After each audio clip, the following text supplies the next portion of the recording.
Hi guys, my name is Arya, and yet again I welcome you all to a video that we at the Edureka are presenting to you. And today we are going to be taking a deeper look into Angular. So, most of you out there probably know what Angular is, or you've heard about Angular at some point of time in your life when you are especially discussing web development with your friends. So this is the Angular tutorial that we are presenting from Edureka. We are going to be taking a deeper look into Angular, how it is written, how we can write Angular apps. And in this tutorial, we will be covering the very ground hard basics of actually creating any apps out there. Most of the YouTube videos out there that teach you Angular kind of assume what you already know, and they kind of start up with an app and you kind of learn on the way of creating that app. But this video is going to be very different.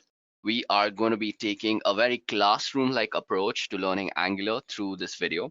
So this is the first video that is going to be out there in a list of videos that we have planned out for teaching you guys Angular, and we are aiming the latest versions of Angular, and we will be always updating these videos in any case when Angular is changed. So this is going to be targeted to Angular 8. So as I just said, we are going to be taking a very classroom-like approach. Now, what do I mean when I say we are going to be taking a classroom-like approach? Well, it's just that, like in a classroom, after you've learned a chunk of what you are meant to learn, you are given an assignment which tests your abilities to apply those fundamentals in a very practical fashion. So we are going to be having two assignments in this thing. Actually, we are going to be having probably three assignments. We will decide that on the way. If I deem necessary that you go through an assignment, you will get one. So these are the topics that we are going to be covering throughout this Angular tutorial. So first of all, we are going to be targeting what is Angular, where I will give you guys a very brief introduction to what Angular is, what it does. We are also be going to look into what's new in Angular 8. So this is Angular 8, and some of you guys might be thinking that, I've missed out on a lot of things. How am I going to catch up? Don't worry, I'll get to that just in a second. After we have gone through a little bit of the theory of what is Angular and what's new in Angular 8, we're going to jump right into the practical parts. And the practical parts start up with you setting up your local Angular projects. So we will go through the project setup. We will also be writing our first very basic and simple application. We are not going to be incorporating a lot of complicated modules into this. This is going to be a very, very simple application, just so that you know how everything works, how Angular as a big jigsaw puzzle fits all the pieces together. After we have written a little of our first application, you will soon realize that Angular uses a superset of JavaScript called TypeScript. So we will be taking a very brief look into TypeScript. I will not get into much about teaching you guys TypeScript. You can basically look up another video for that. This is meant for Angular, and that is exactly what we will be doing. After I have given you guys a very brief introduction to TypeScript, we will be also looking at how you can integrate external CSS into your Angular application. So we will mostly be using Bootstrap 3, and we will be learning how to actually integrate that into your Angular applications. After that, we will be looking at a very basic fundamental, and that is how an Angular app gets loaded. Most of the people who learn Angular today, and they're very beginner like, they will go ahead and write an application, but most of them will not even know how the application is getting loaded and how it is brought to your screen and what are the file systems that are actually being invoked. So we'll be actually addressing this very important topic as to how an Angular app gets loaded. After that, we will also jump right into the building blocks of Angular, and that is a component. We will be looking at how you can create a component from a CLI. We will also be looking at how you can create your custom components manually. Above that, we will be targeting data binding. So data binding will include two-way data binding, string interpolation, and property binding. After that, we will also do event binding. We will be looking at directives, what they are, how they do it, but we will be not looking into how you can write your own custom directives. So if you are here on this video expecting to learn about custom directives and how you can write them, well, this is not the video meant for you. We will be releasing a video on how you can build your custom directives. In fact, we will be releasing a video on all these topics separately. That is components, where we take a much, much deeper look into what a component is, how it is made, every piece of code that goes into a component. We will be doing the same with data binding, event binding, and directives. Last but not least, about this particular video, we will be learning some inbuilt directives that ship with Angular. mostly ngIf, ngFor, and stuff like that. So those are pretty useful stuff, and we will be creating some really simple stuff.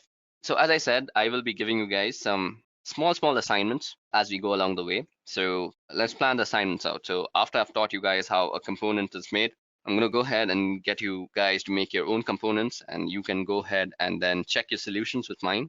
We will also be having a assignment on data binding and event binding, and we will also be having an assignment for inbuilt directives and how you can use them in your application.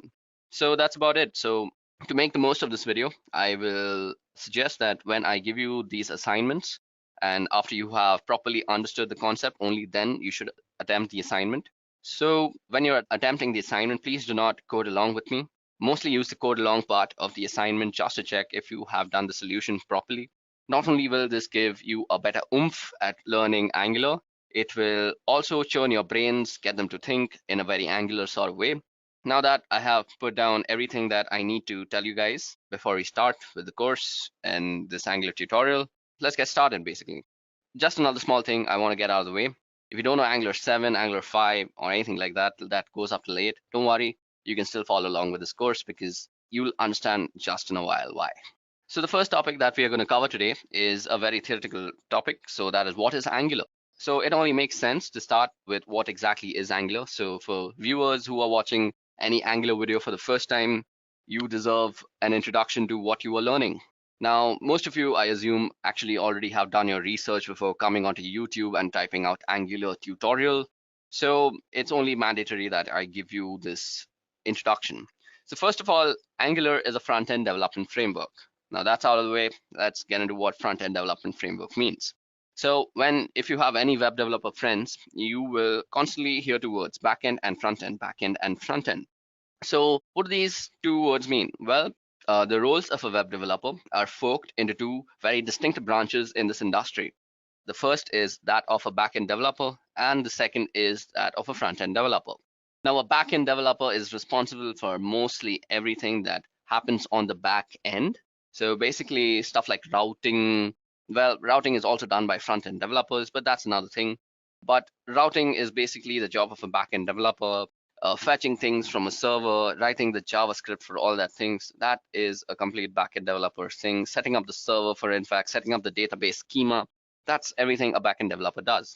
What the front-end developer does mostly entails what you see on your screen right now. So the way you see Facebook, the way it's designed, how the news feed is actually placed like that, that is the job of a front-end developer. He makes sure that everything on the website looks tip-top and smack perfect, and he does this with a lot of optimization.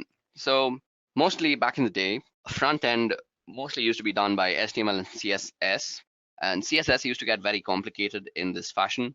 It still is a little complicated if you want to present a very polished website, but creating the HTML and making it much more reactive is what the framework does for you. So most online sites will say that front-end development framework is also referred to as a CSS framework. Well, while this is very true, it's not so perfect of a thing to say that it is a CSS framework.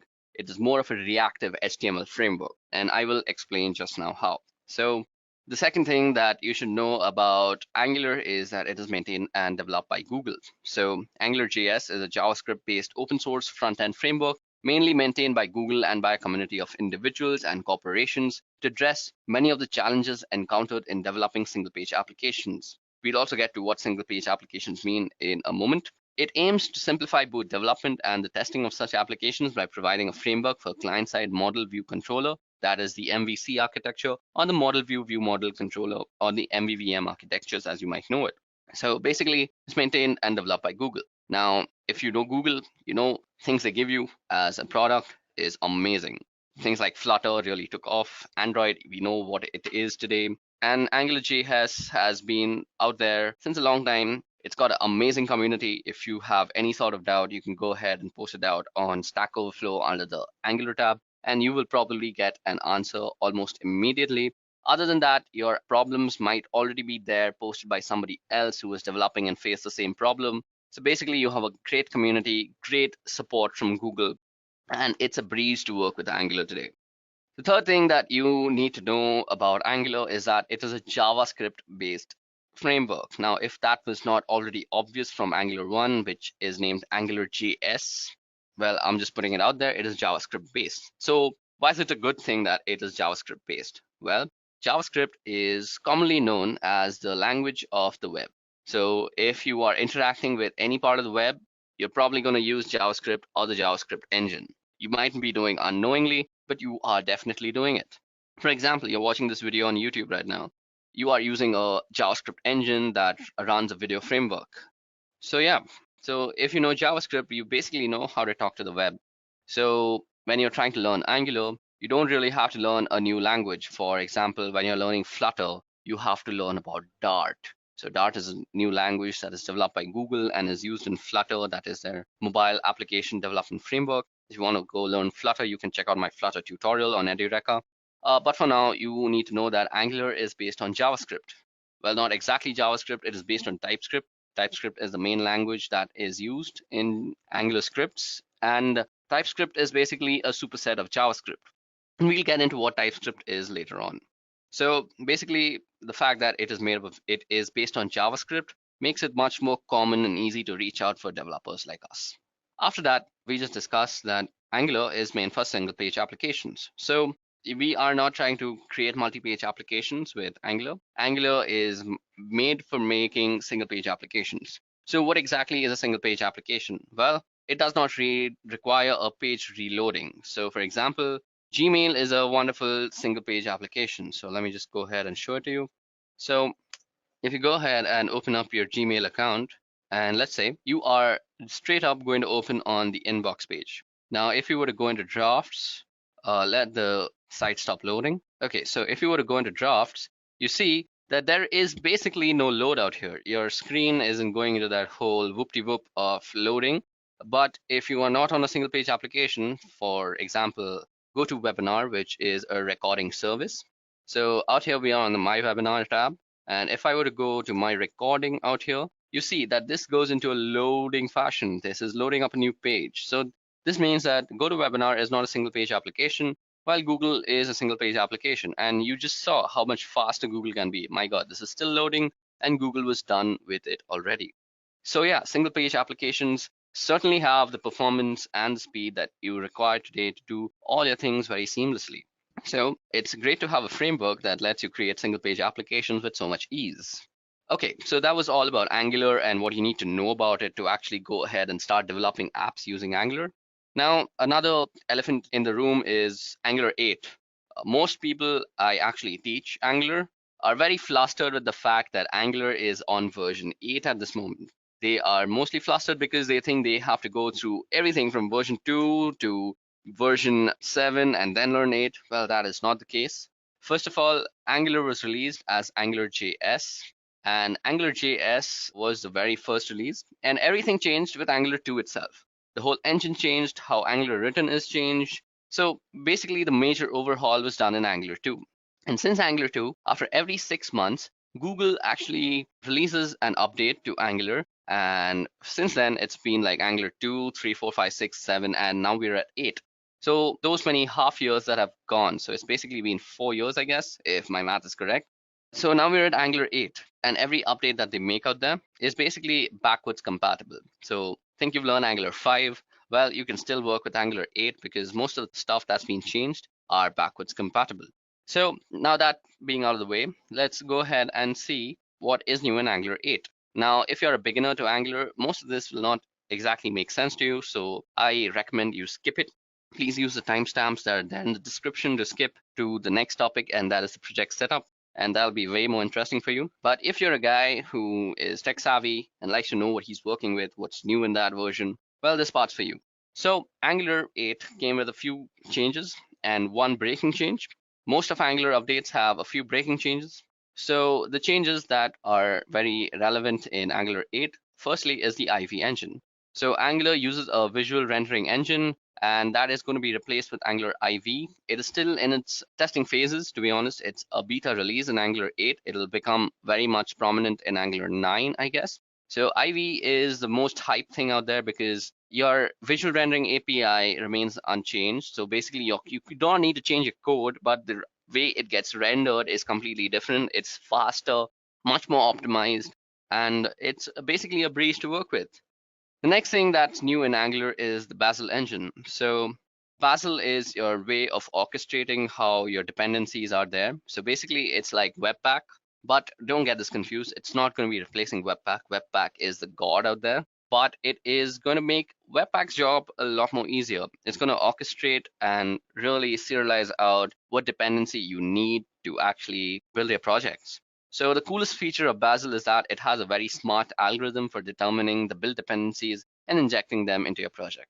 Another thing that is cool about Angular 8 is differential loading. So this is just to make sure that there is a different type of loading for legacy browsers and the modern browsers out there. So basically, the modern browsers use modern JavaScript and the legacy ones use legacy JavaScript. So basically, there is a load time difference, and when you are using legacy JavaScript, it tends to be a little slower, while modern ones are way faster. They're much more quick to even write as a developer's perspective. So differential loading, the Bazel engine, and IV. So these are the three changes that are there in Angular 8. There is also a very breaking change in Angular 8. I have not listed that out here.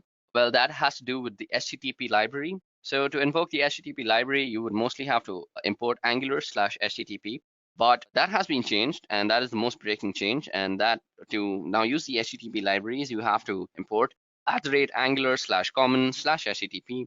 And if you've used HTTP before, you know what I'm talking about. So with that out of the way, this is all the theory part. Let's go ahead and start up with our own Angular project. So the first thing that you need to do is to start up with Angular is go ahead to your browser, open up a new tab, and search for Node.js. Now, I am assuming that you don't have Node.js installed on your computer, so click on the first link and go ahead and download the one that is recommended for most users. After you download it, you'll get a setup file. Go ahead, click the setup file, and just follow the instructions. It's a pretty easy install, and I don't think there should be much problems with it. But just in case out there you get a problem with it, some configuration problem goes wrong, please go ahead and check out another video that actually explains how to install Node.js on your computer. Because this video is meant for Angular, I have a lot to do, and I can't waste time with stuff like how to install Node. There are a lot of videos out there, including Edureka's itself, and you can go ahead and check them out. Now, once you have installed Node on your computer, you can go ahead and check if Node is installed by just typing Node on your command prompt, and this should open up a JavaScript console. You can say stuff like print, or let's say var x equals 5, and if you just call x, it'll say 5 out there. I know my text isn't very clear because I have this weird blue background in my command prompt, but yeah, if you can open up a JavaScript console with just typing Node, you have install Node in proper fashion. Now to exit from this console, you can just type .exit and that will exit you from that console. So now let's go ahead and clear up our command prompt. And the next thing that we are going to do is install Angular on our computer. So to install Angular, let's see what we have to do. So the best place that you have for any doubts of this sort is the Angular documentation. So go ahead and search for the Angular docs.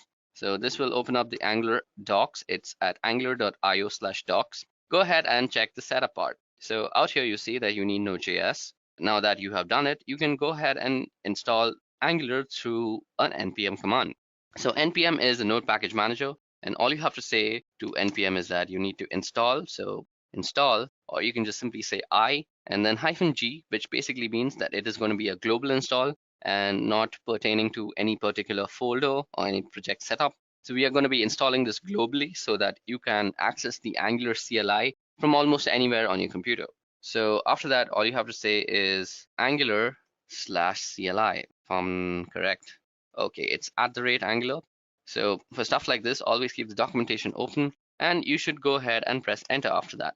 So this command will go ahead and install Angular on your local machine. So let's just wait for this to finish. Okay, so as you guys know, I already had Angular installed on my computer, so nothing new has actually been changed. It just says it updated one package, so that doesn't really matter. So this means that Angular has been installed on our computer. And you can go ahead and check that by just creating an Angular project. Now I'm in my default user directory, so let me just go ahead and change it to the desktop directory. And out in the desktop directory, I want to make a folder called Angular tutorial. So Angular underscore tutorial. So this is where I'm going to be saving all the projects and all the setups that we will be needing for the various assignments and simple applications that we will be looking at and the concepts. So this is going to be the folder for the day. So let's go ahead and quickly change into that folder. And so Angular tutorial, and we are in our Angular tutorial folder. So out here, what you can do to start up a new Angular project is, as you guys can see, out here it says to create a workspace and initial application. You can use the ng-new command. So ng-new basically tells Angular CLI that you want to start a new project, and then you basically give your project a name. Okay, so ng-new, and what do we name our project? Well, let's think of some appropriate name. Let's go back and see what are we actually going to do next. So we are going to be writing our first app. So it's very simple that we are going to be calling this our first app. So ng-new will go ahead and create folder which has everything that you need to create your first app. So you can opt out for routing for now because we will not be going for routing in this tutorial. And we will also be using CSS for our file. So just press enter twice and that will be using the default settings for setting up your Angular project. And there it goes. So that completes our project setup. And for this project setup, we are also missing out one thing. So firstly, we are missing out our code editor. So I'm going to be using Visual Studio Code, but you can use other paid applications like WebStorm out there. WebStorm is amazing. If you can pay for it, please go for it. But for now, for a very free way of making a tutorial, I'm going to be sticking to my cheap ways and just use Visual Studio Code.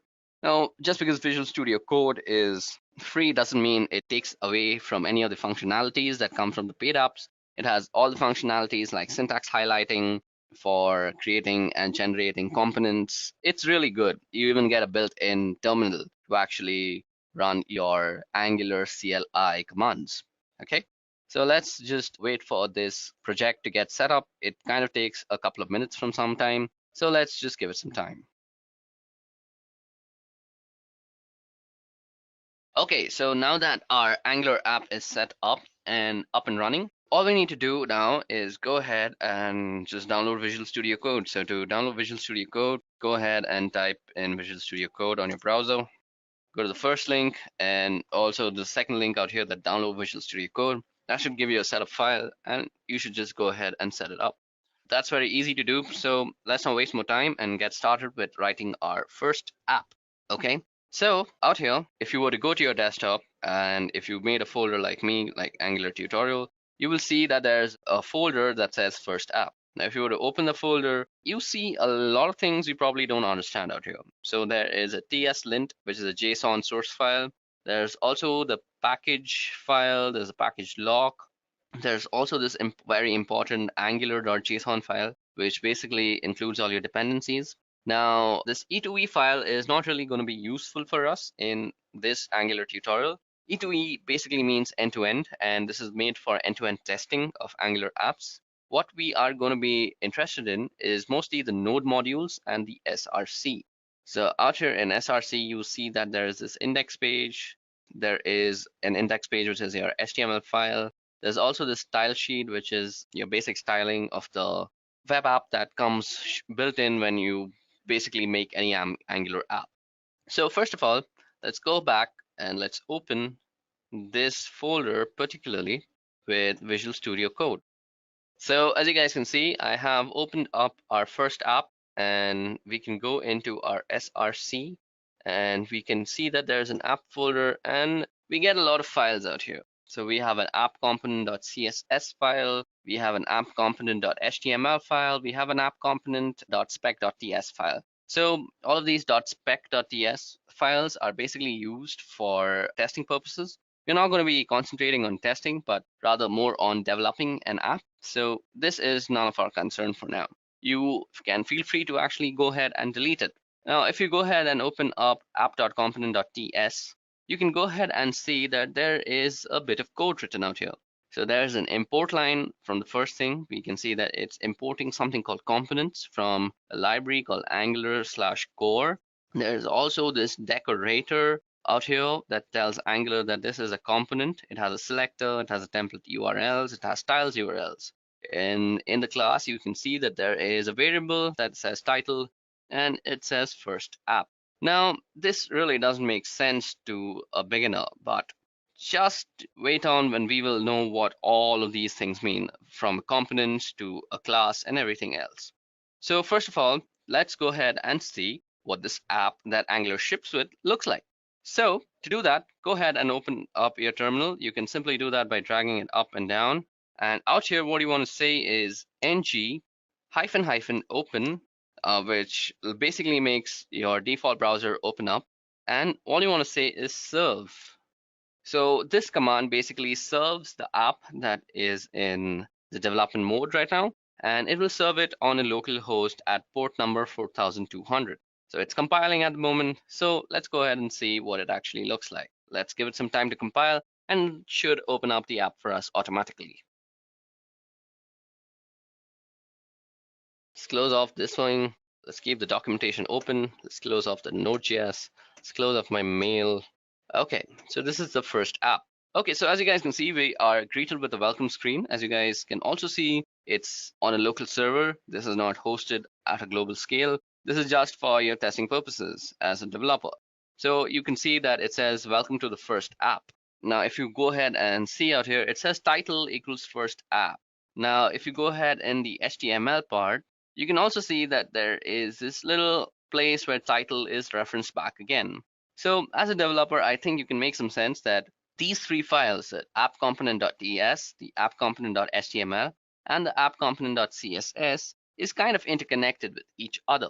So yeah, this is basically what an Angular app looks like. Okay, so this is basically the application that Angular ships with. It's a very welcoming application. It says, welcome to first app. It has some useful links, such as the Tour of Heroes link. It has a link to the command line interface documentation and a few of the Angular blogs. Now, this is of really no use to us if you want to learn. So let's go ahead and actually fiddle around with this file that comes along with Angular when you create your app. So if you go ahead and look at the app_component.html page, it looks deceivingly similar to what we see on our screen out here when with this app that Angular ships with. So as you guys can see, it has an H1 that says welcome to and title. And out here, you can see welcome to first app. So basically, we can say that the title out here, which we saw in the TypeScript file, which is said title equals to first app, and that gets converted out here. Above that, we also have a few links, and basically it's an unordered list. And also, if necessary, there is some styling that goes along too. But at this moment, there is no styling that is available. So let's go ahead and tinker around with this application just to give you an idea how Angular actually works. So Angular is basically divided into components, an Angular app. So out here, what you see is the app component.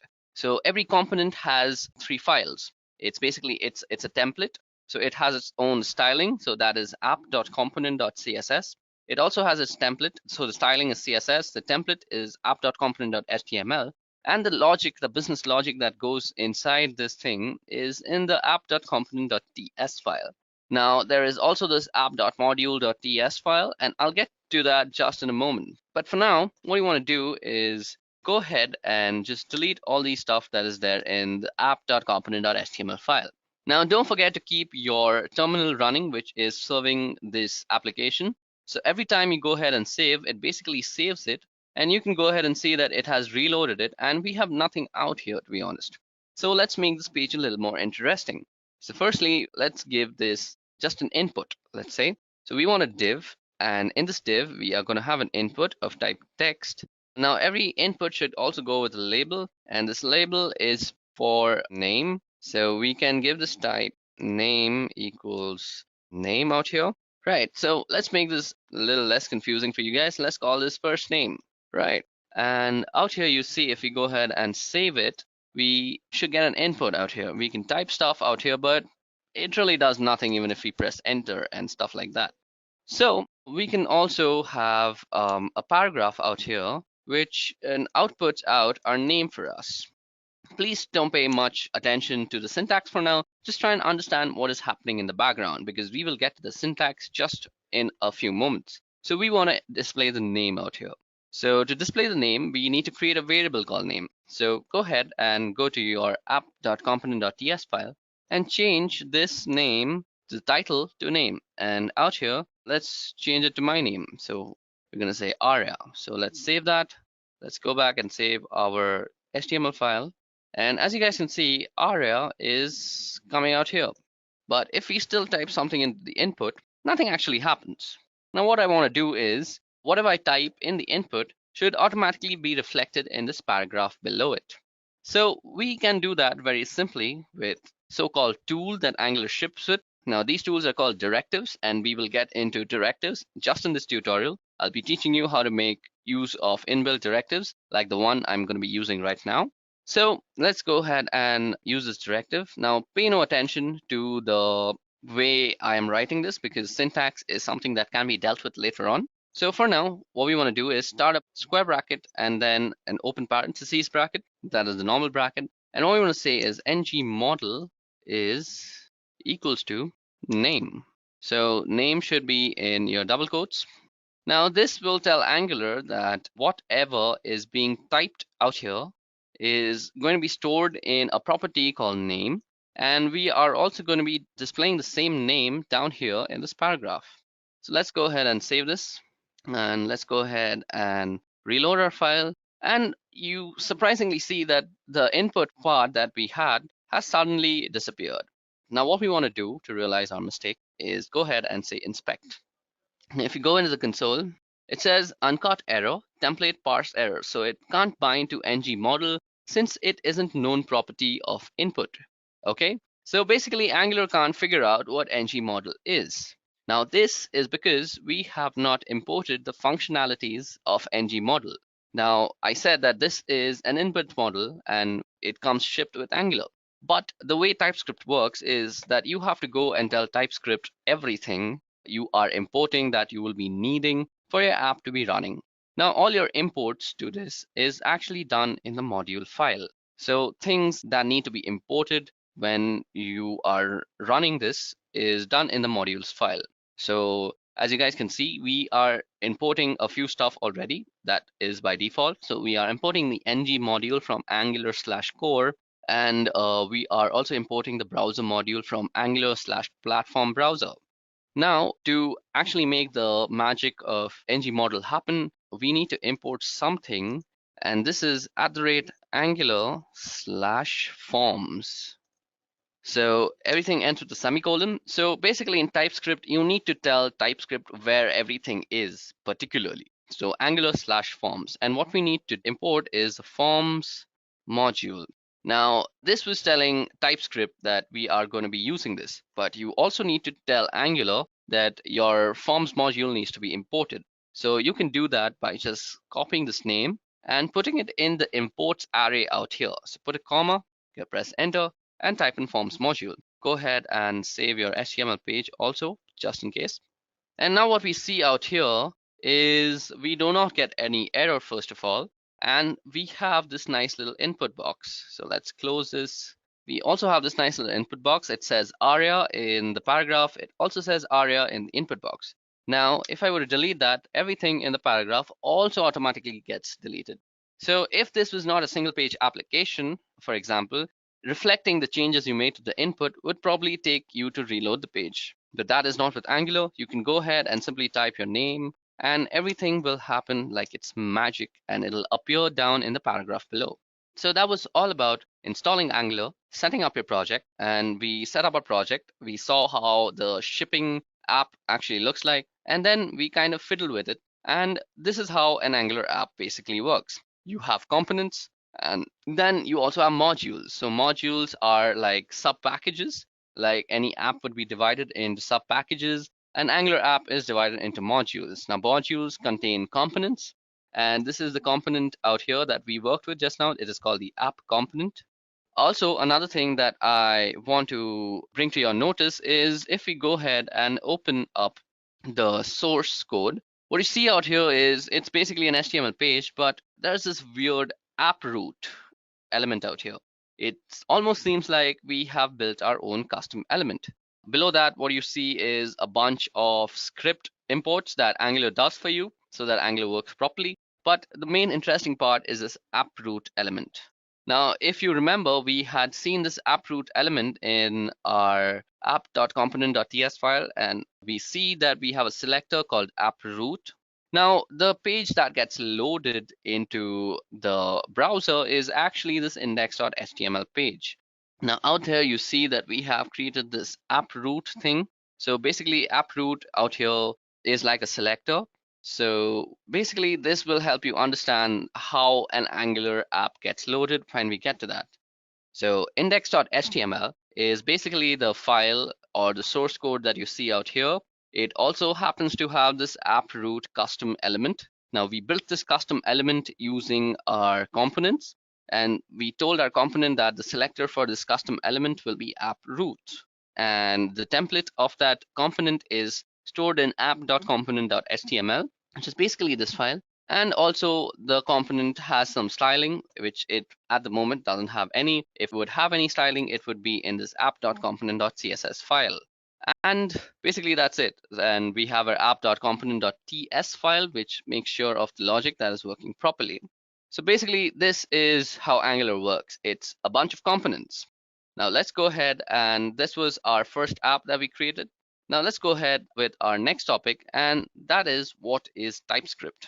Now, you really saw that we are using something a little different from JavaScript. It's basically not JavaScript, it's TypeScript. So what exactly is TypeScript? Well, TypeScript is just a superset of JavaScript. It is a strongly typed, object-oriented compiled language. It was designed by Microsoft, and it is basically a superset to JavaScript. So anything that is included in JavaScript is definitely included in TypeScript, but the reverse can't be actually said. So everything in JavaScript is there in TypeScript because it is a superset, but everything in TypeScript is not there in JavaScript. So TypeScript is basically used when you want to create a JavaScript-based application that can actually scale at an industrial level. Because when we're talking about TypeScript, it basically compiles down to JavaScript, and this compilation is done by the Angular CLI. So if you want to go ahead and learn the nitty-gritties of TypeScript, you can go ahead and check out TypeScript tutorial out there on the web. There are plenty of them. TypeScript is really easy to learn. And even if you don't want to learn TypeScript, I think it's easy enough. If you know JavaScript, you can catch it up along the way. It's basically like JavaScript, but having classes, interfaces, and stuff like that. So with that out of the way, we can move ahead to our next topic, and that is integrating external CSS into our Angular application. Okay, so for the purpose of integrating an external CSS, we are going to be working with Bootstrap 3. So Bootstrap, if you don't know, is a CSS framework. So let's go and see what Bootstrap does. So this is Bootstrap. We are on Bootstrap version 4 right now, but I will be using version 3 for this purpose of this demo. So you can go ahead and see what Bootstrap does out here on Bootstrap's official site. I also have a Bootstrap tutorial. You can go ahead and check that out too. I'll leave a link to that in the description below. It's basically will show you how to use Bootstrap in its various forms and formats. Okay, so now we are only going to integrate Bootstrap into our project. So to do that, all you have to do is go out here and open up another PowerShell command. Out here, what you want to do is type in the commands npm install and dash dash save, and you want to say bootstrap @3. What this will do is download all the files of Bootstrap 3 and store it in this node modules folder. So node modules folder is anything that you use from the node package manager. If you download some external package, it will be saved in your node modules. After that, after it's downloaded, I will show you how you can integrate it into your project that you are working on. Let's give it some time to actually download the node modules, or what we have here, that is Bootstrap 3. Okay, so we have actually downloaded Bootstrap 3. Now you can check that by actually opening the node modules folder and going down till BOO. So A, B, C, D, B should be somewhere here. Okay, it seems I can now find it there.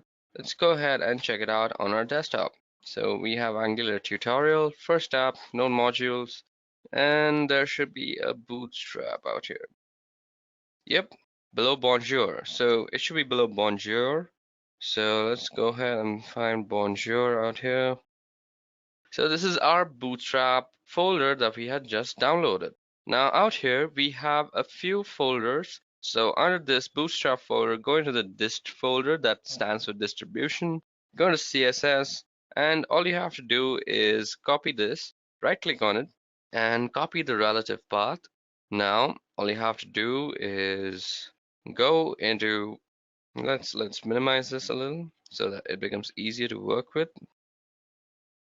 Now all you have to do is go out here, go into styles. This is the angular.json file. On almost line number 27, you will see that there is a styles array. So out here, all you do is put a comma, press enter, and put in the address of the bootstrap.css file.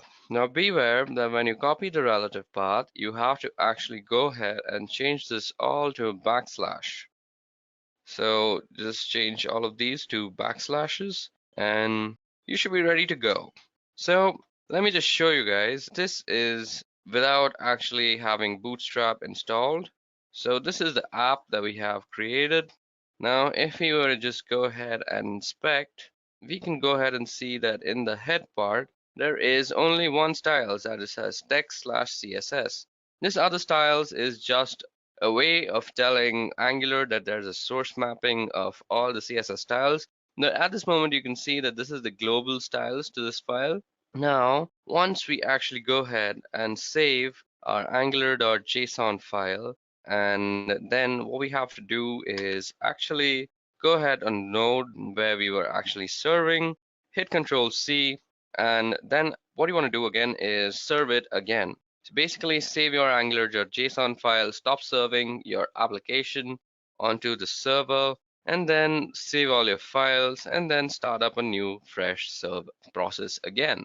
So to start a new fresh serving process, all you have to do is go ahead and type ng new, or you can just say n. Oh wait, we're not creating a new component.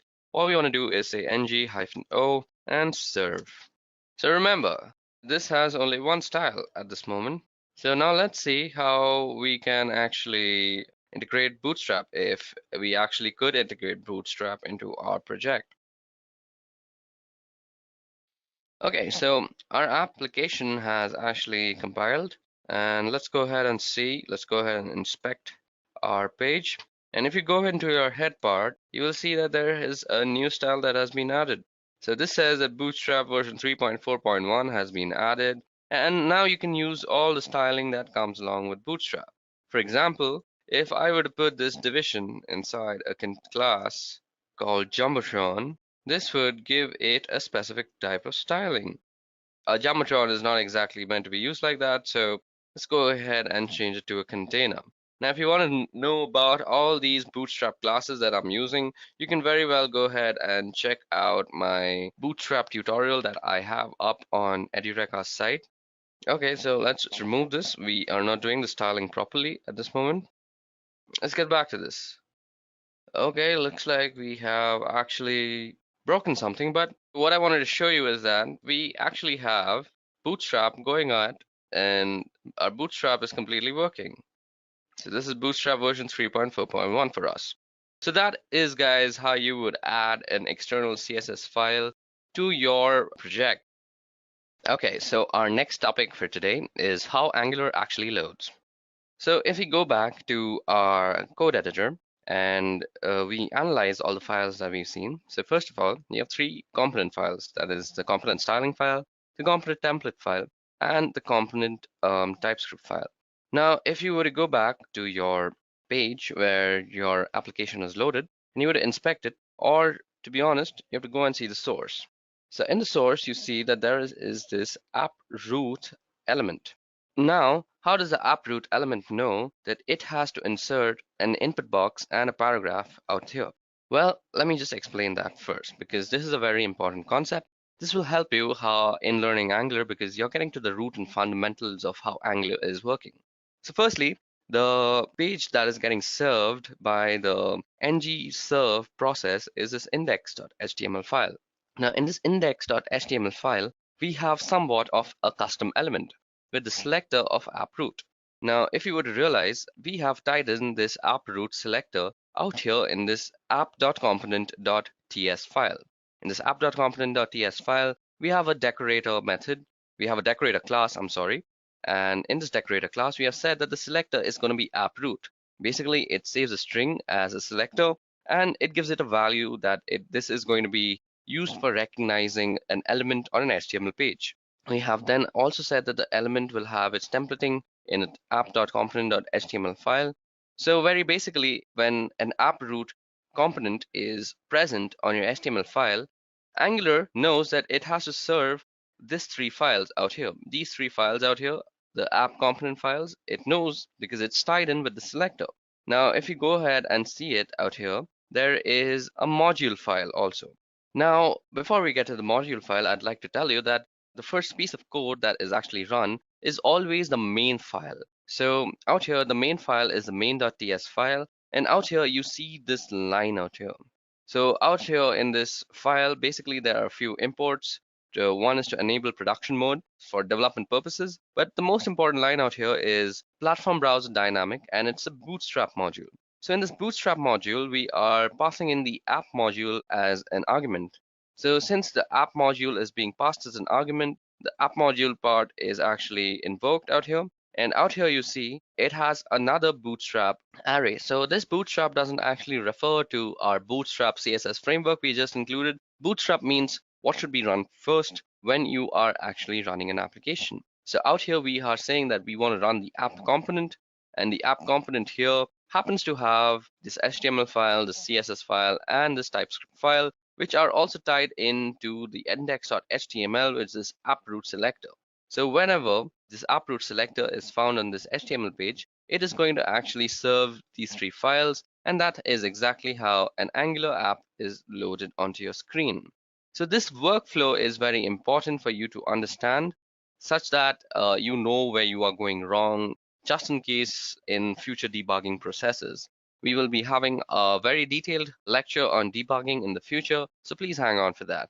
So this part that I just explained will act as a precursor of knowledge for the future videos, which will need you to understand how an Angular application is actually being presented to you on your screen. Now moving ahead, we are going to go ahead to our next topic, and that is components. Now what we have here under this app folder is a component. Now components are the building blocks of Angular. Everything that you see on your screen using Angular is basically a component. So imagine there is this website that you see on your mobile phone, and it is a website built by Angular. Now everything on Angular will be starting with the root component, and they will obviously contain subcomponents and even more subcomponents after that. So basically it is a tree of components. Now if you were to remember my Flutter tutorial, if you haven't watched that, please go ahead and check that out. Flutter is amazing and you should be learning it today. Well, in Flutter I had said that application built using Flutter is a tree of widgets. Now, the same analogy can be put to a web page that is built using Angular as a tree of components. It's basically a unit or a building block, and each framework it gives its building blocks a different name. So for Flutter, it's a widget, and for Angular, it's a root component or just components in itself. So what we did out here is that we had a component. Now let's say that we want to create another component. How do we do that? Well, all you have to do is go ahead and right click on your applications folder. And what you want to say is you want to put in a new folder.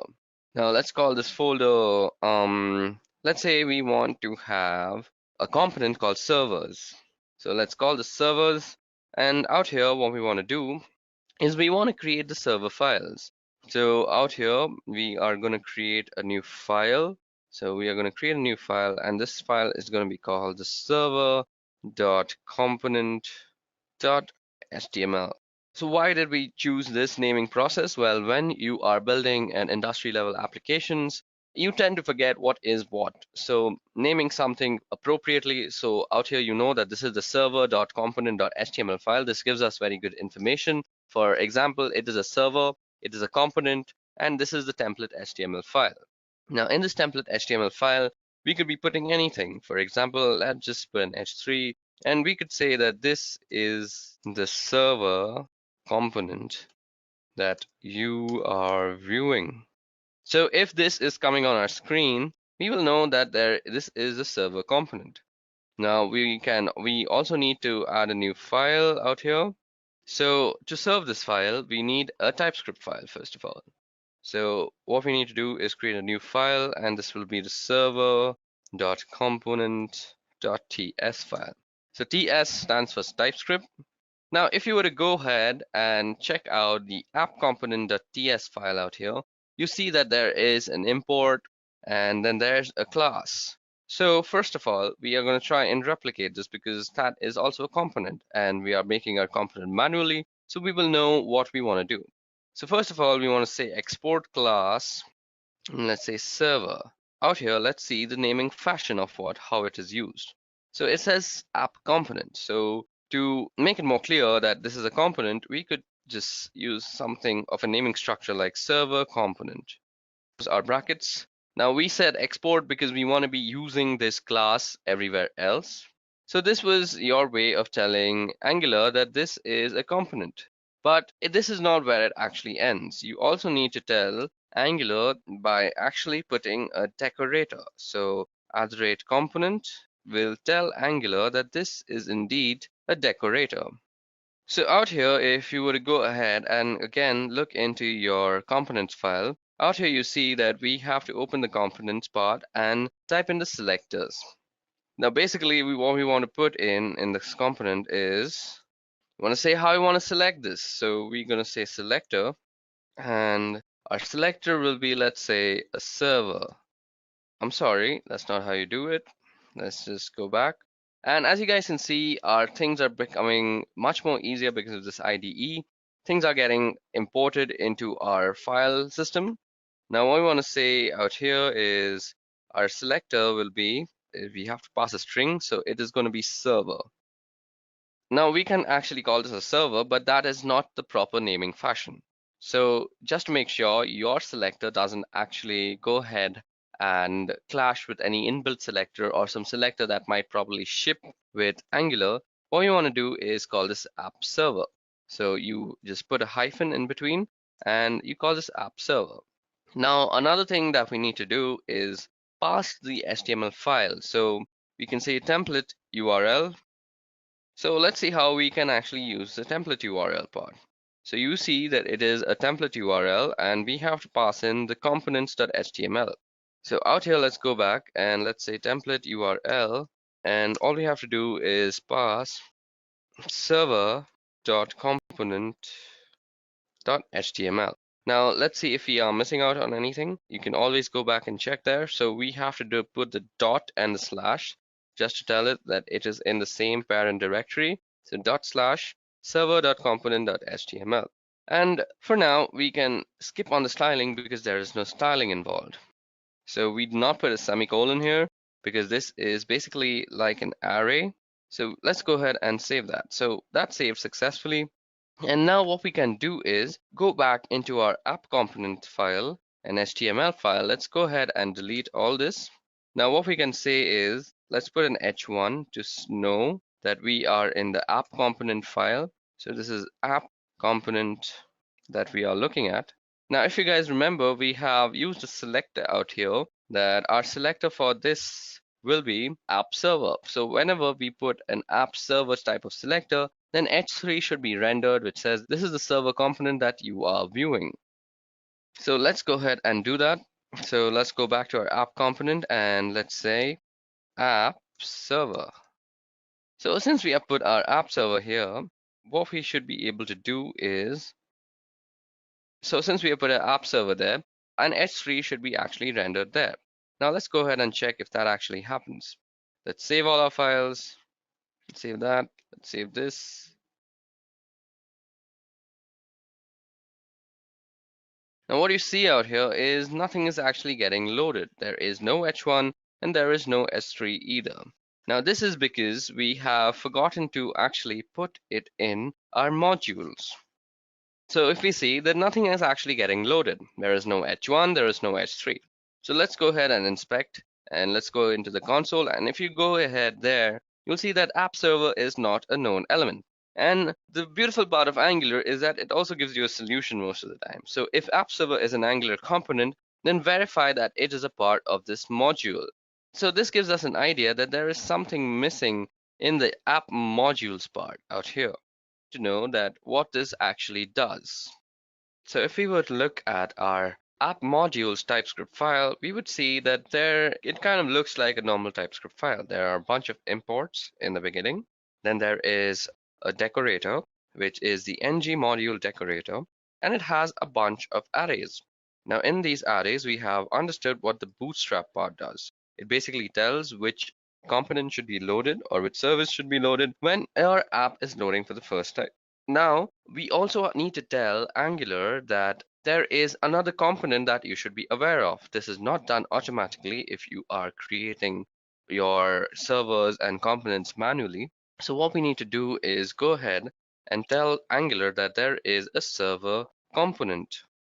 So if we put a server component, we also see that there is another import line that has been added. So out here, this is TypeScript. This is the way you tell TypeScript that there is a server component, and this is the way you tell Angular that there's a server component. Now, if we were to go ahead and save that, we can now see that there is two parts loaded. One says that app component, and the other said this is the server component that you are viewing.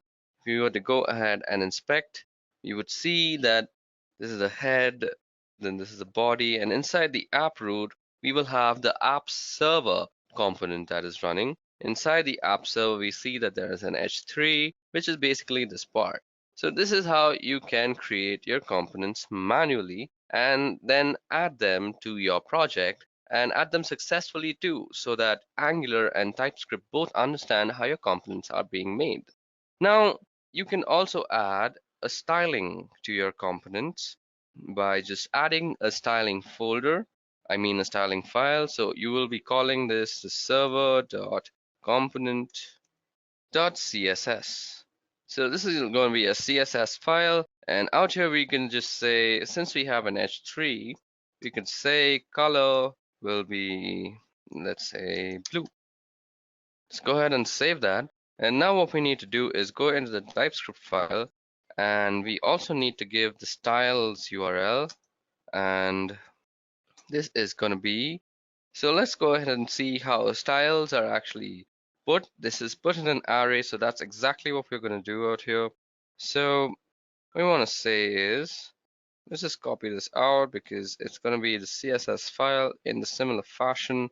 Let's go ahead and paste that in and just change this to CSS. Let's go ahead and save that. And now if we go ahead and load it, we will see that our styling has also been applied to our component. So this is the server component, this is the app component, which makes it very clear. Now, if you are actually a guy who likes things to be much more automatic and seamless like me, worry not, because Angular gives you the power to create components and not worry about if they're included in your module and everything just through the CLI. So if we were to go to our PowerShell part and we were to actually run a command that says ng generate component, and we could say, let's say, so we have a server, so we need somebody to, let's say, sub server. So sub server. Now what the CLI will do is it will go ahead and create everything that you need for your component. So we see we have a subserver folder out here. This subserver has a subserver.css file, and this also has a subserver.component file. Now only we can go and put this, so it has a component file, has a paragraph that says subserver works. There's also the testing file, which we didn't create. There's also the components file out here, I mean the TypeScript file, and as you guys can see, it says app sub server, so that is a selector that you use it with. So let's go ahead and use this. So we go ahead and put this into our server's HTML file, and we can just say app sub server. Let's go ahead and save that. And now what you should see is that there is a sub-server works out here. So basically what you did was you created a component through the CLI, and you basically just used it. This is how you are going to be using most of your components, creating most of your components, and that is through the CLI. I just wanted to show you how you can do it manually too, just so that you know how a server is written, I mean how a component is written, and what each line of code means when a component is also written. Now, if you were to go ahead and compare this, there is a constructor function and there is this ng-on in it. We will get to these parts later in our playlist. Because for now, if I were to go into the nuances of ng-on init and a constructor, it would only create chaos and confusion in your mind. So that was about components for now. So it's time for our first assignment.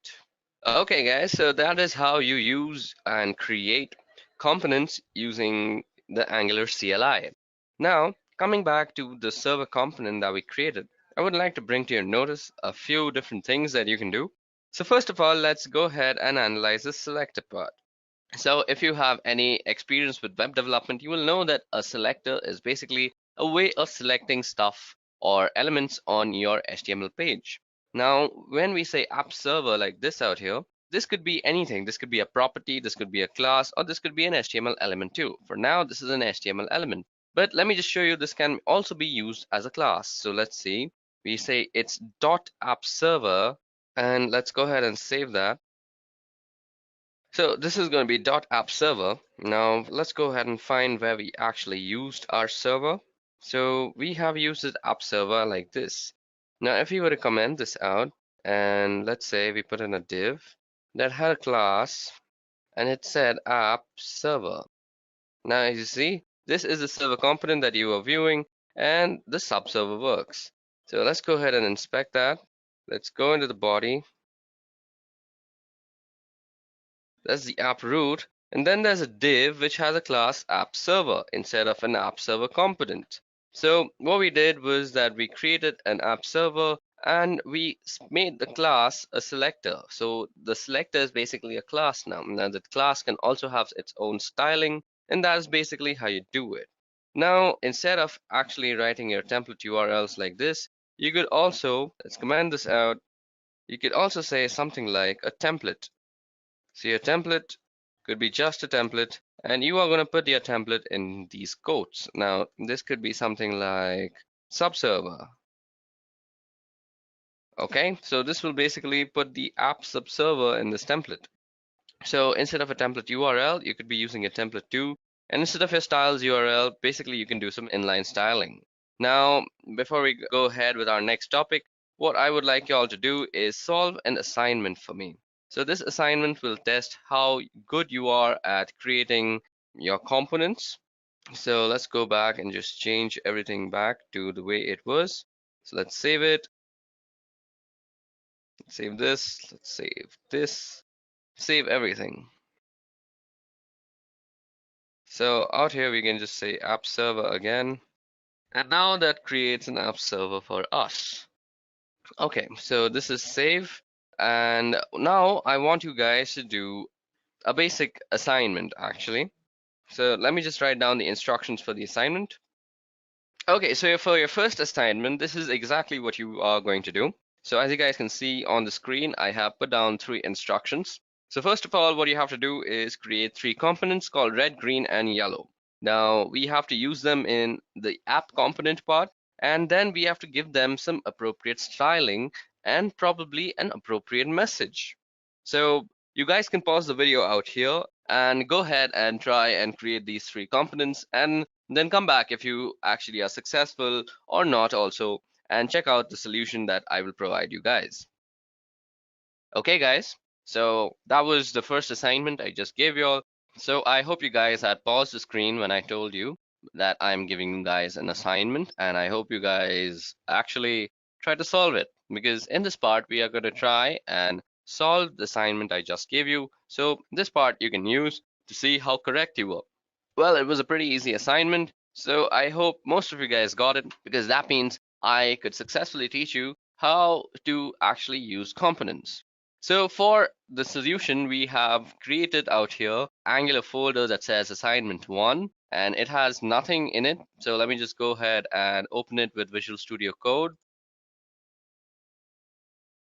Out here, if I were to go ahead and go to my source folder, into the app folder, and just go ahead into the spec.ts, into the TypeScript file rather, and we were to go ahead out here and I were to serve this, you would see that there is nothing. Okay, so if we were to just serve this file out here, you would see that it is the normal application that ships with Angular. So let's just ng open and serve. Okay, so as you guys can see, it says welcome to assignment 1, and this is the basic application that Angular ships with. Now what we're going to do is we're going to delete everything and we are going to start from scratch. Now let's go back and see what we actually wanted to do. So what we have to do was create 3 components called red, green, and yellow. So let's go ahead and do that first. So to create these elements, first of all, let's go ahead and delete all this garbage that we do not need. Save it again, and let's just keep the title. So to keep the title, just pay attention to what I'm doing. Keep the title. This is you don't need to do this to get the assignment correct. All you need to do is make the components. So this is just me being fancy with you guys. So this, or we could say welcome to assignment 1. Make this an H1 so that it looks better. Yeah, so welcome to assignment 1. So that's it. Now what we have to do is create 3 components. So to create 3 components, what we want to do is create a new terminal in Visual Studio Code so that we can create the components really easily. And out here we want to type ng generate component red. And we're going to do this for 3 different times. So we're going to have the red component, we're also going to have the blue component, and we're also going to have the yellow component. Now, since we are doing this with the CLI, our app.module automatically gets updated with red, blue, and yellow. Now, all we need to do out here is use them because that is the second part. We have to use them in app component. So our app component is out here. This is our app component. So what we can do is say app red. This will produce the red part. This will produce the app and blue part. And this will produce the app yellow. Let's go ahead and save this. Now what we see is red works, blue works, yellow works. So we have successfully created 3 components and we have put them in our app component part. Now what we need to do is give them their styling. So let's go ahead and go into these separate components. Let's open up their styling files. We want to say, because we already know that it's a paragraph that works there. So paragraph will have border of, so since this is the blue component, we'll give it a blue border. So it'll be 1px solid and blue. And maybe we can also turn the color to sky blue. I'm using very basic colors out here. Let's also copy this because we're going to be using a very similar type of styling for red and yellow. So let's go into red and let's paste that. We want this to be red and this to be crimson. And let's go into yellow and let's say the same thing. This is going to be yellow. We could use here, and we could also use another color, maybe a much more paler yellow. Let's keep it dark because fonts need to be dark actually. So let's save these. Let's save this file, let's save this file, and let's save this file. Now let's go back and see how it actually is working. So blue works, yellow works. We need to go and put up some more styling for the yellow part because that seems to be kind of going haywire. So let's go to yellow.css. Let's go here. So we have actually done this in the app component. Let's save this, go back to yellow.css, paste this out here, and let's save it. So now our yellow is yellow, our blue is blue, and our red are red. We can also add some new styling to them by adding a background color. So this is also going to be a yellow, or we can rather choose some different yellow maybe. Let's make it much paler on the yellow side. Let's copy this line, put in red component.css. Okay, so for red, we can choose something of pale red sorts. That makes it like that. And in blue, we can choose something of a blue sort. So for blue, we could go for a paler blue, and that should be much more paler. Let's save all of this. Now let's see. So yeah, we have a blue background, a yellow background. Why isn't our red background working? We haven't saved it, it seems. And our red background is working too. So we have successfully completed our assignment 1. So I hope you guys are satisfied with the solution. I hope you guys could do it on your own too, so because that's exactly what matters. Okay, so now that we have learned about how components are the building blocks, we even made our own custom components, and we even did an assignment on one. So it's time we move on to the next topic, and that is data binding. So data binding is like communication. Well, what are we communicating? It's communication between your TypeScript file and your template. So basically your business logic and what basically the user sees. So suppose you click a button on a screen and you want to take some action according to that. Or you are retrieving some information from a calculation or from a server and you want to output that on a screen. Well, you do that with the help of data binding. Now, there are two types of data binding. The first one is string interpolation and the second one is property binding. So this is the way of you outputting something onto the screen. So string interpolation and property binding. So let's go ahead and see how we can do them. So let's go back to our assignment that we had just done. So first of all, what we want to do out here is go to the modules, and we actually want to remove all these components. Let's go ahead and just remove these components. Let's go ahead and remove these imports. And then we can go ahead and just delete these files out. Let's delete that. Let's delete this. Let's also delete this. Now let's go back to our app component and we have to remove these. So app module, we have to actually save this to. Now that we have saved it, we go ahead and see that it's just it says welcome to assignment 1. Now out here you see that we are using this double curly braces and this is string interpolation. So what does string interpolation mean? Well, it converts anything, any variable, any string like this into an interpolated format and it shows it to you on the screen. So let me just give you a rather better example of a usage of string interpolation. So let's go back to our app component.html, and out here we want to say there is a paragraph, and in this paragraph we are outputting some server status. So let's say server is server with PID is offline. So we want to actually put out something like this. So at this moment, it'll just simply say server with PID is offline, right? But what if our server had a certain name? So server name, let's say dash dash dash with PID dash dash dash is at a status of dash dash dash. Let's see. Now what we need to do is go ahead and go into our app component.ts file. So that is our TypeScript file. And now what we're going to do is create a few of these variables that we need. So first of all is server name. And let's say the server name is Apollo. Okay.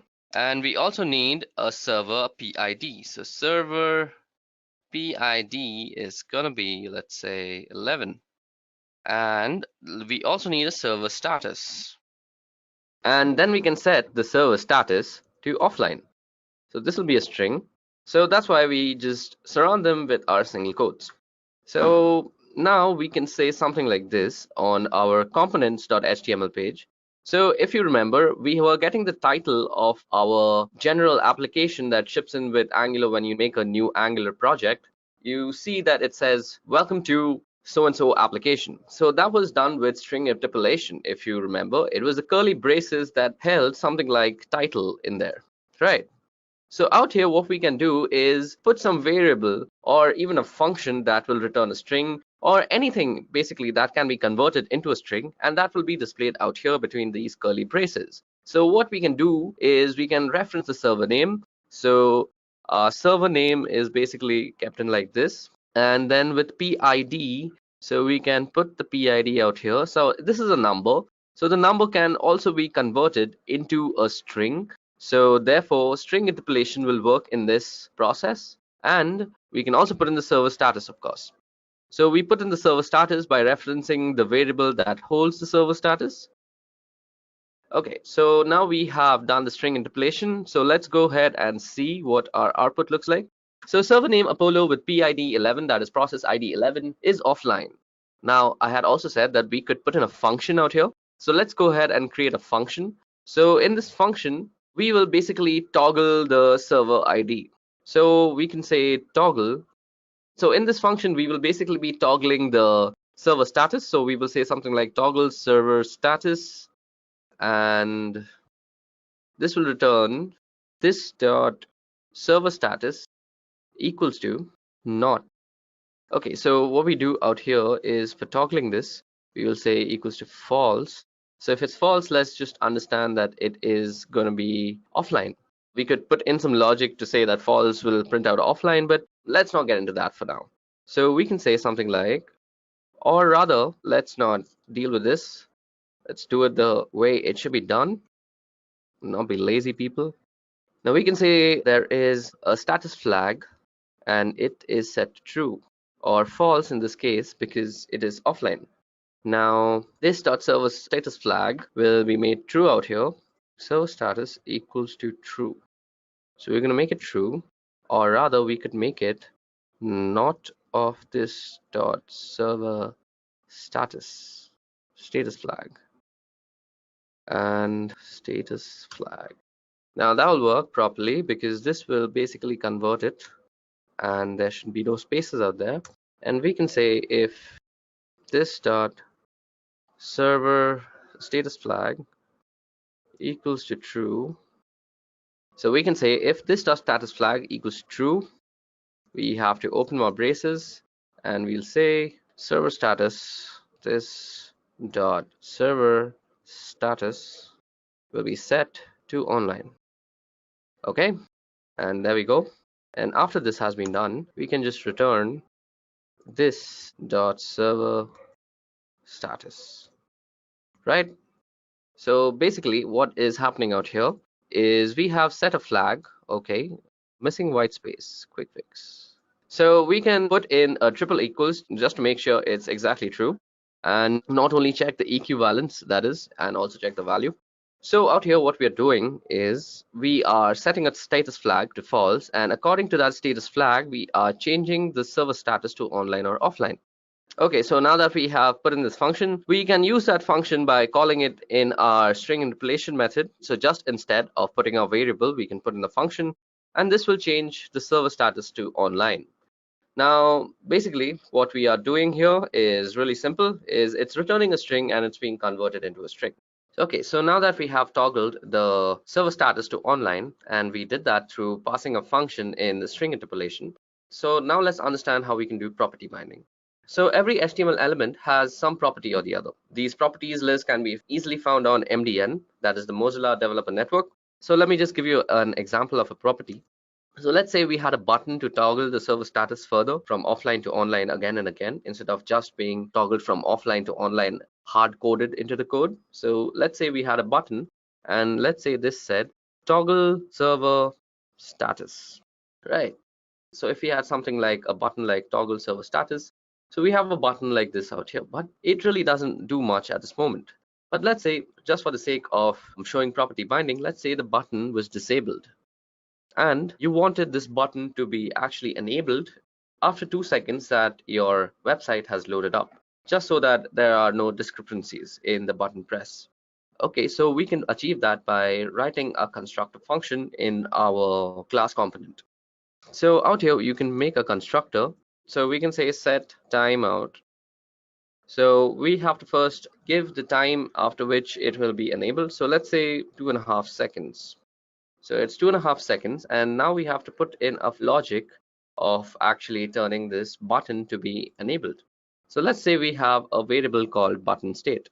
So button state at this moment should be true because our button is disabled. First it should stay disabled, and then it should get enabled. So we have to say this dot button state equals to false, right? So now that we have done that, all we have to do is go ahead and bind this property. So we do property binding by putting the property in between this square bracket and then binding it to the outcome of a variable or a function. So out here we can say we are going to bind it to button state. Okay, we need double quotes for this. I'm sorry, not single quotes. So button state. Now what is happening out here, after the constructor is going to get executed, our button state is going to become false. So disabled will become false, and first of all it will be true because the button state being true for the first 2.5 seconds. And actually let's see this in action. So our page is loading, and after 2.5 seconds our button becomes active. So let me just show that to you again. It's inactive for 2.5 seconds, and then it suddenly becomes active. So this is how you perform property binding. So what we just saw here is we saw string interpolation in action. We passed a string interpolation arguments with variable names, and we even did a function. Then following that, we did property binding. So for property binding, we first created a button so that we can toggle the server status, but we haven't really added that functionality yet. We are yet to do that. But what we did was we binded the disabled property of the button to a certain variable. Now this could have also been a function, and it will be the same way. You just pass in the function with the brackets and it'll work. And now what we will see is something that is our next topic, and that is event binding.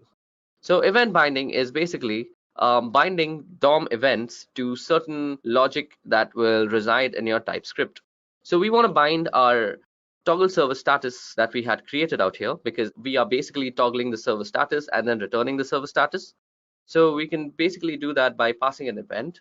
So every button has an event called click, and to click we will pass the event toggle server status with the brackets. Now this will become active after 2.5 seconds, and basically it's not working as we wanted it to. So let's go ahead and inspect it. Okay, so it's not working because we are toggling the server status out here, and what we want to do is return the server status. So it should actually work, to be honest. So this dot server status. So if we were to just output the server status out here. Okay, so we do not have a logic out here. So to make it back to go offline, so else we can just add something like else this dot server status equals offline. So now that we have set up our function to even display offline, and because we were first changing it back to online and there was no real logic to change it back to offline again. So now let's do that. And now we can have a toggling happening out here. So we can change it to online, we can change it offline. So now we have a button that can actually toggle our server status from online to offline and so forth and so on. So that was event binding and property binding. And we also saw string interpolation. So with the help of event binding and property binding, now we have a button that can actually make it offline and online. But there's another way that we can do this, and that is two-way binding. So for two-way binding, what we're going to see is basically we are going to combine property binding and event binding. So let's try and do that. So for event binding, let's go back to our code editor, and out here, let's go to our HTML page. And what we want to say out here, okay, so let's remove all this. So we can make this server information. So first of all, we can have a form. So basically we can have an input of type text, and this will take in, let's say, let's put a placeholder and let's put in server name. Let's also put a button below this, and this will be a submit button. Or rather, instead of a button, what we can do to show two-way binding is put in a paragraph, and we are going to type out our server name out here, and we are going to put in the server name here. So server name is going to be here. So this is basically string interpolation, and what I am interpolating is the server name that we had created. Okay, so this has a capital S, so let's not forget that. So our capital S should be out here. And what we are going to do is basically use ng model. So to use ng model, what you need to do is go into your app module out here. So in your app module, what you need to import is basically the forms module. So to import the forms module, you have to say import forms module from @angular/forms. So that's it, and we have to put this in single quotes. And out here, what we need to do is, let's go ahead and see what it's saying. Disable rule import spacing. So we basically imported the forms module, and this forms module will have a functionality called ng model. So ng model will let us bind whatever is being typed to be actually binded to a certain variable. So we can put that ng model property to our input. So this ng model will be binded as an event and also as a property. So we need to pass in the server name. So let's see, we have a server name called Apollo out here. So it's already pre-filled with Apollo. And let's say we want to name our server something else. So let's call it the Jigsaw. So Jigsaw could be the name of a server. And as you guys can see, it is being automatically updated out here. So that is two-way binding. So just to give you guys the difference between two-way binding and one-way binding, what we can do out here is say put a placeholder. So this is the same part. We will have server name. So what we can do is make another input, and this time around we are going to put ng model as just a property. So ng model with camel casing, and we are going to say it will be binded to server name. So let's bind it to server name and let's see what happens. So now we have two inputs and everything is filled with Apollo. Now if you see out here, if I go ahead and change Apollo out here, it is not automatically changing in the paragraph 2 because it is only one way binded. While out here, if we were to give the name Paul to our server, it would automatically update it everywhere. But if you were to go ahead and delete a little bit, it's not really updating it out here because it's not two-way binding. You need an event to actually go ahead and submit this so that your event and your property gets binded together, and basically you have two-way binding then. Okay, so that does it. And just to make this a little more interesting, let's make this something like h1. So we can put an h2 and let's say input server information. Okay, so once we have that ready, so we can say server name and the server ID will be the PID basically. So we have an input server name part, and then we can display server information out here. So display server information. What we can do is, let's just copy this out. So server PID, is it the server PID? I constantly forget. It's server PID, so that's why server PID will be presented, and server status.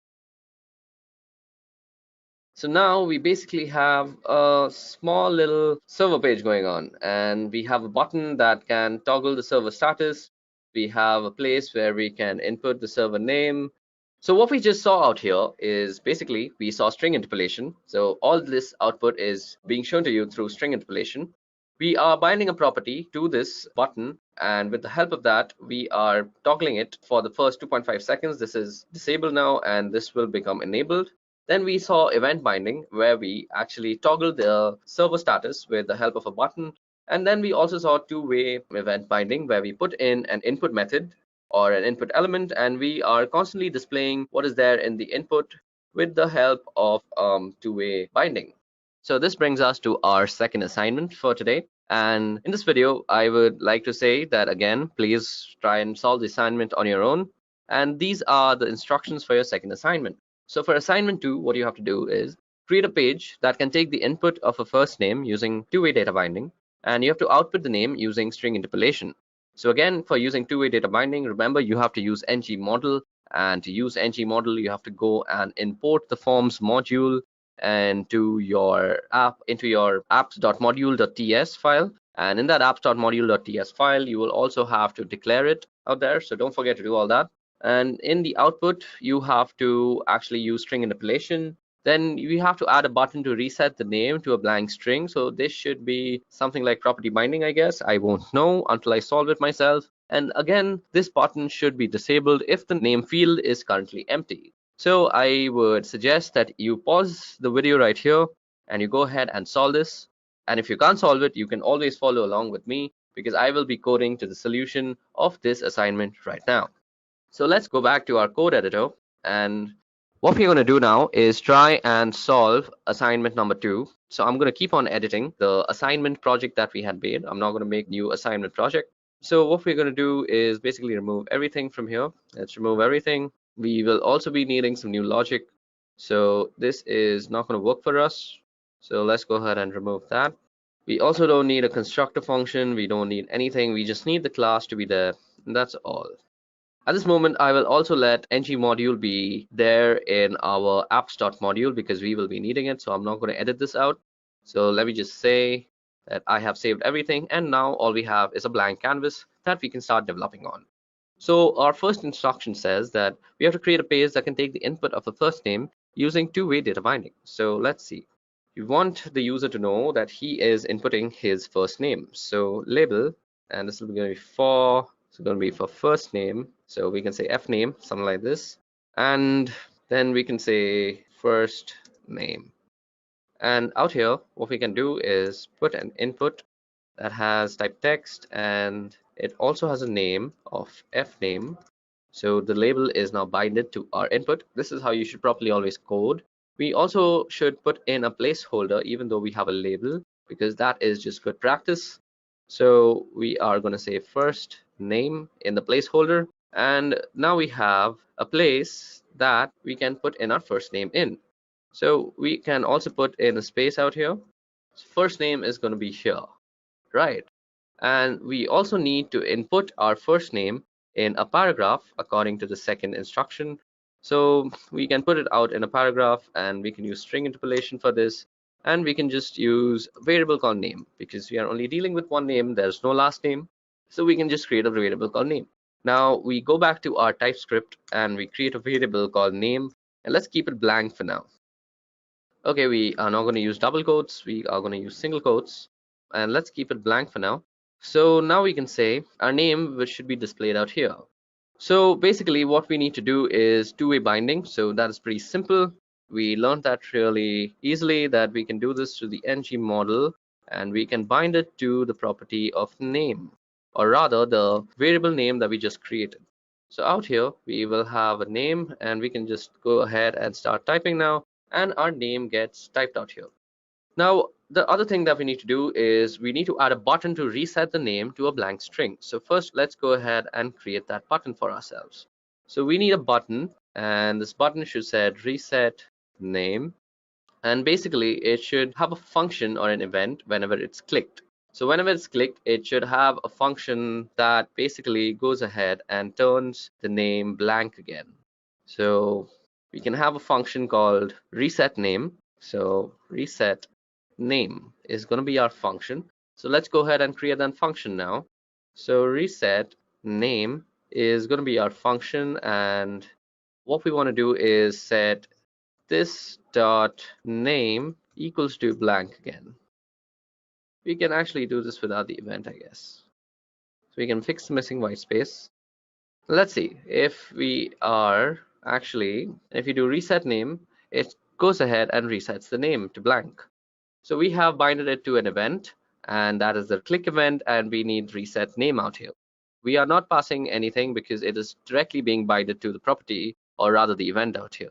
So now we need to bind it to a property. So the property that we are going to bind it to is disabled. So the disabled property is going to now check a function basically to see if the name has any value or not. So this can be really easily done by actually saying something like name.length 0, but we are not going to try and add code out here, so let's just stick to the functions. Actually, we could actually have done a tertiary operation and basically done it in one line, but why do that? So let's see, check name. So check name is either going to return true or false. So now we have check name, and what we can say is if this dot name equals to, and we can also set state. So state is true. We are going to need the state variable to actually handle the disabled functionality. So if this dot name is equals to blank, what we want to say is this dot state will remain true. Or what we can do is, if it is unequals to this, what we can do is say this dot state equals to. So let's go over our logic again. So if our state is true, and if it is not an empty string, rather, we are going to turn our disable to false. So if it is false out there, what we need to do out here is say check name. Okay, so we made a mistake. We can't do that. Let's see, inspect, console, and template. Can't bind to disable since it isn't a known property of button. Okay, so disable is not the known property because it's disabled. So that was the silly error that we had made. Now let's see, let's go ahead and load it. Okay, so check name is not a function. Okay, so let's go ahead and use check name. We actually forgotten to save this out here. Go ahead and put the white space there. So now we have a button that can actually set the string to a blank string again. But according to our assignment, it says that this button should be disabled if the name is empty. So this way we can actually practice our property binding. So basically we have to bind the property disabled to a function that will basically return the state. So let's say it is a function that is called check name. And now let's go ahead and create this function. So check name is going to be our function, and put that in double quotes. Now let's go back to our app module out here. So let's create a state first. Now the state is going to be false first of all, and let's say we are going to have another function called check name, and in check name what we want to do is check whether, so we can do the checking part with an if statement. So this dot name, we are checking for the name if it is empty string, and if it is an empty string, what we want to do is make our button disabled, and that can be done by just returning true in our state variable. So we're going to set it to true and we are going to return it. So return this dot state. So if we return this dot state out here, we are going to have a button now that is basically disabled. Okay, first of all, we need to go ahead and check what we have done wrong. So we need to go ahead and save this. So check name is actually being passed. Now let's go ahead and reload that. So now we see that we have a button that is disabled, but as soon as we start typing, the button gets enabled and we can click it to basically put it back into disabled state, and also making the first name string into a blank string. So this is the solution to assignment number 2. I hope you guys had followed along with me, and if you had any doubts when solving it on your own, the doubts have been cleared now. Now let's move ahead and let's look at the last topic for our Angular basics today, and that is directives. So what exactly are directives? Well, let's head over to Angular's site and let's see what they are saying about directives. Well, it says that there are two kinds of directives out here. So one is attribute directive and one is a structural directive. So an attribute directive changes the appearance or behavior of a DOM element. So in short, a directive is basically an instruction to the DOM. Now this instruction may be to change the DOM due to some attribute, or it could structurally change the DOM too. So that is a structural directive. So structural directives are basically used in places where you want to input a certain, let's say a division, like out here, a division is being used with the directive ngIf, and we are outputting hero.name out here. So what this is basically there is an if statement, and we will get to what ngIf means just in a moment. But this is a directive, and this has instructions written in a module, which we will also get into future lectures about directives, where we take a much deeper look into what directives are and how custom directives can be built by you. But for now, we are just going to understand what a directive does. So in short, a directive is a structure, and this structure gives instructions to the DOM. So let's look what a directive looks like and how directives can be made by just reading the documentation. So to build a directive, what we have to say is, let's say we give a directive as app highlight. So we have to create a directive, say ng generate directive. So this is a CLI command out here. So we can generate directives like that. But for now, what we are going to do is we are going to use some built-in directives to understand how attribute directives and how structural directives are actually working.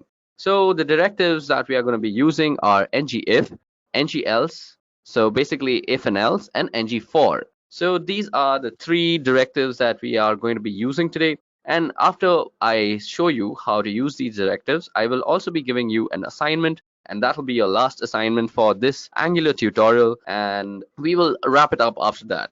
In the future, we will be actually discussing every single bit that we have learned about today, that is components, data binding, two-way data binding, directives, everything will be done in much more detail. And when we are doing this in detail, we will have an overarching project. So we will be building a project through the course of this playlist. And by the end, you will feel pretty confident that you can go out there and pretty much crack Angular interview job out there, because we will be teaching you how to build an app. And in the end, we will also train you for Angular interview questions. Okay. But for now, let's just focus on how to use the built-in directives that ship with Angular. So to use the built-in directives, let's see what we can do. So the first directive that we want to use is basically an ngIf directive. So let's see what we can do to show ngIf. So ngIf is basically to show something structurally. Let's put up an h1 that says this is an example of ngIf. Now we want to show something if a variable is true, and we want to show something else if it is false, right? So we can do that by simply saying p. So we will show a paragraph, and let's say ngIf. So we are going to tie it up to an expression, and we are going to call this expression a flag, and we are going to say flag is true, and we are going to say flag is false otherwise. So out here, to show flag is false otherwise, we are going to use something called a local reference. So a local reference is used within the ng template. So for the ng template, we have to give a local reference name. So let's call it the else block. And in the else block, we want to put out a paragraph that says flag is false. Now we need some way to actually toggle this flag. So let's create a button. So we are going to say something like toggle flag, and out here for toggling flag, we are going to put an event, and we are going to bind this event to a function that toggles our flag. So we are going to call this function toggle flag. Okay, so we have our template created. Now all we need to do is add the business logic for this. So for all the logic that we need to do is create a variable called flag first of all. So let's go ahead and delete all this that we don't need. So we are going to have a variable called flag, and flag will be first of all set to true. Now there is also going to be a function called toggle flag, and in this function what we are going to do is we are just going to toggle it. Now to toggle this, all we can do is this dot flag equals to not of this dot flag. So this is a really easy way to toggle a variable, and just now we can just return this dot flag. So since we're doing that, so now what we can do is save this, and let's see how that actually works. So it says flag is true and flag is false. So flag is false is actually not being displayed because we have not referenced this local reference that we have created. So we have a local reference and we need to create it, and we do that by saying else. We create the else block. Now let's go ahead and save that. Let's see, flag is true, and now flag is false. Flag is true, flag is false. So to make sure that we are actually putting up two different paragraphs, so let's go ahead and inspect this. Let's go into our body, let's go into uproot, and let's see this button. So this has a paragraph created out here, so let's toggle this, and a new paragraph gets created which says flag is false. Now flag is true, flag is false, flag is true, flag is false. So this is a brilliant way to actually show something very conditionally. Now I can show you this is other block that we are actually showing. Instead of one block being constantly just modified, it is a separate block in itself. So that is a very important thing to note. So let's go ahead and do that again. So let's save it. And now let's go ahead and see what we can get. So in our head, or rather in the body, we have the app root. And now we have paragraph that says flag is true. And now there is another paragraph with the ID flas, which is a very wrong way to spell false, but it proves the point that this is a new block in itself. So this is how you can use ngIf. Now let's look at another interesting inbuilt directive that ships with Angular, and that is ngStyle. So with ngStyle, what you can do is you can give dynamic styling depending on a certain condition. Now, if you analyze what we have out here, we do have a certain condition, which is whether flag is true or flag is false. Now, what we want to do is we want to color this. This is an example of ngIf into red or green if flag is true or false, respectively. So we can do that very easily with the help of something called ngStyle. So with ngStyle, what we do is we give a property. Now this property may not be in single quotation marks. So you can say color, and what you can do is you can put an expression. Now you can say something like a function that is get color, and you could execute that. Now what we need to do is we need to go ahead and create this function called get color. So we are going to get the color, and we are going to return a color that is probably a string according to the flag. So what we want to say is if this dot flag is equals to true, we want to return green, and if it is false, we want to return red. So let's go ahead and see. So as you guys can see, this is green right now, and this turns red, and then turns green and red again. So what we did basically, we passed an expression, and in this expression, we are putting in a color, and the get color method is returning a string which either says red or green. So this is how you can dynamically add styles to your elements on your HTML page. Now, another way to do dynamic styling is with the help of ngClass. So what we can do out here is we can add a class to an element dynamically. So let's say we have another h2, and let's say this is just an example of ngClass. Now what I want to do is we want to turn this. So the class we want to add is basically, let's call it white, and we want to add this when get color returns true, let's say. So we just want to go ahead and paste that logic out there. And now what we have to do is go into the app component CSS file and create a class called white. And this class will basically put a black border 1px solid black. It will rather, let's make it a red, and then we want a background color of, let's say, black, and we want the font color to go white. So this is a bunch of styling that we are adding, which is basically the real reason you use classes in CSS, so that you can use a bunch of styling together. Now that we have created the class, let's go ahead and save all our files, and let's go ahead and see what it looks like. So this is what it looks like. This is just an example of ngClass. Now when this is set to false, the class is removed. Let me just show that to you. So if we go ahead in the body part and go into app root and just look at this class that will be added. So we add a class called white, and then we remove a class called white, and this is how ngClass can be used to put in all sorts of dynamic styling into your HTML elements with the help of ngClass. Okay, so the next directive that we are going to have a look at is called ngFor. So let me just give you guys a quick example of how to use ngFor before I dive into the last assignment of this tutorial. So ngFor is used when you actually want to iterate through an array. So let me just show you what I mean. So let's say you had a bunch of names, or let's make something very viable. So first of all, let's call this something like the student roster. So h1, so this is called the student roster. Now suppose you had a method, so input, and what we are going to say is placeholder is name, and Out here, we also want to display the name. So all the name of the students we will want to display. So student roster, and there will be a button to say submit. So this will say submit student name, and this will have a function. So whenever we click it, we want to add the name that we just entered into, let's say, an array. So we can say add is the name of the function. Now what we want to do is go ahead and first of all create a student roster.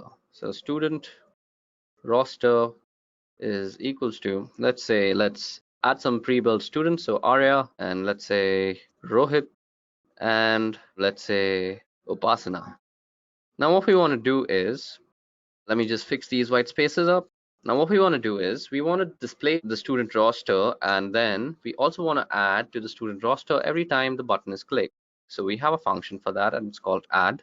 And basically what we want to do is we want to push an element. So that could be a current name. So current name could be blank for now, and let's leave it like that. And what we want to say is this dot student roster dot push, we want to push in this dot current name. So what this will do is this will push in the current name. Let's go ahead and make a place so that we can display it. Now the whole point is that we want to display it in one single item. We do not want to create, let's say, a paragraph for every time this list has to be populated. So what we can do is we can simply create a list item, and out here we can just say ng for, let's say, names in the student roster. So student roster. So is that how we had named it? Student roster, and that's exactly how we had named it. And what we want to display out is the names. So what we have done right now is we are pushing in something, but what exactly are we pushing in? Well, we need to add that to our input. So what we need to do is say ng model, and we are going to ng model this into the current name. So now that we have done that, now what we want to do is we just want to interpolate the name out here. So this will just display the names. So this is going to be names. Let's go ahead and save that. Let's see that if it displays the names. So we have the names Arya, Rohit, and Upasana. So let's say someone like Rahul also joins the class. And we can say submit student, and Rahul is now added to the student roster. Okay, so this is how you can basically use ng-for. We have one list item, and basically it is going around and circulating through everything that is there in this array just out here. So now that we have seen the usage of ngIf, ngIf else, and ng-for, let's go ahead and do our last assignment. Let's not forget, we also saw how we can use dynamic styling. So we are also going to incorporate that into our assignment. So let me just go ahead and type out the instructions for your assignment. Okay, guys, so this is your last assignment. I will again remind you that for assignments, you have to pause the screen and try and do the assignment on your own. And then you can compare your solution with the code along part that comes after the assignment. So for assignment number 3, we have create a button to toggle a paragraph display. The paragraph could be saying anything. So after that, we have to log the number of times the button was clicked. Okay, so it says button out here, but its button was clicked. And after the 5th click, we have to give some specific style to the log. Okay, so this seems like a pretty easy thing to do. What we have to do out here is basically get rid of everything that is here. And let's first create a button that says toggle display. And then we can add a paragraph that says lorem ipsum. So lorem ipsum is just a random paragraph. So let's go ahead and see this. So this says toggle display, but toggle display at this moment does nothing. So we have to put a functionality into the click. So click will basically return true or false. So we can bind this to a function that, let's say, toggle display. So this will return true or false. So we have to go ahead and create the toggle display method first. So toggle display, and what we want to say is this dot state, let's say.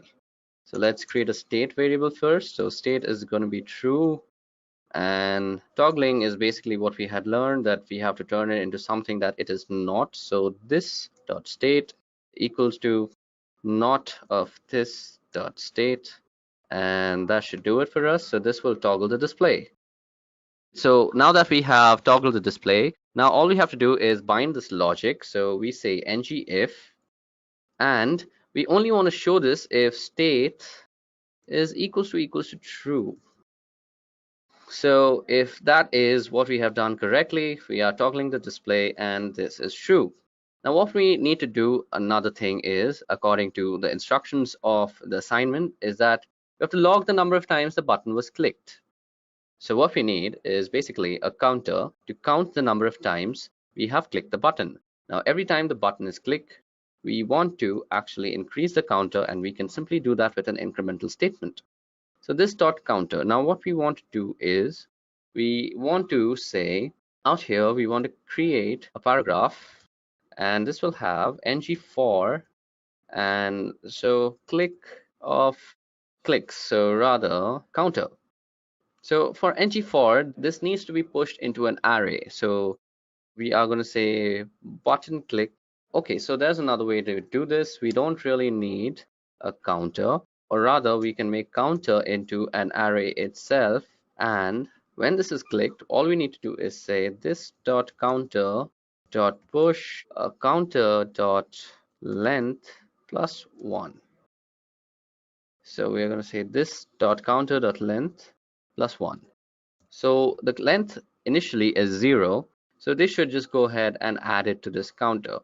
Now what we want to do is we also want to cycle through this array of counters. So clicks in counters, and what we want to do is we want to print out the click information.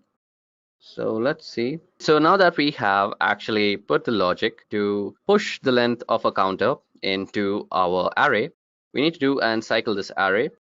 So to cycle the array, we are going to create a paragraph, and we're going to say ng for, and we're going to say clicks of counter.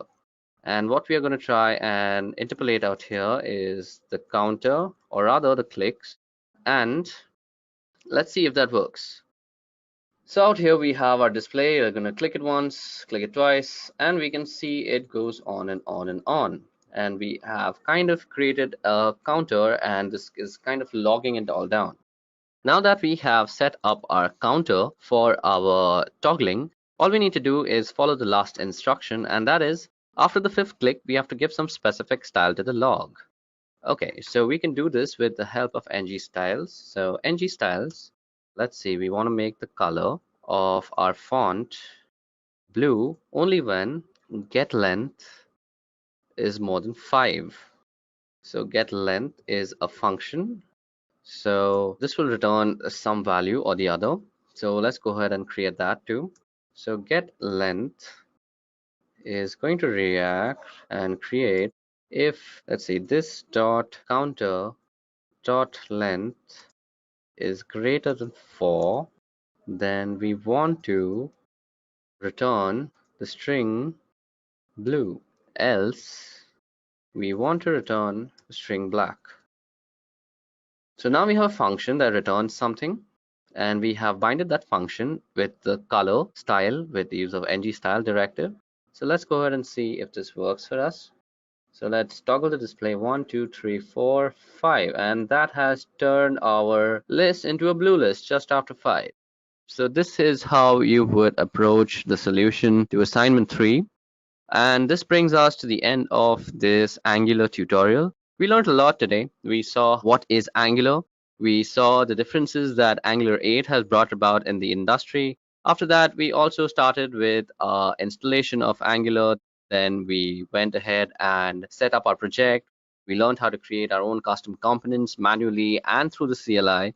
Then we came to know how to use these components. We did data binding, did property binding, and then we did event binding, which of course includes two-way binding. Then of course we saw the inbuilt directives and what exactly directives are. And this brings us to the end of the basics that you need to actually make an application through Angular.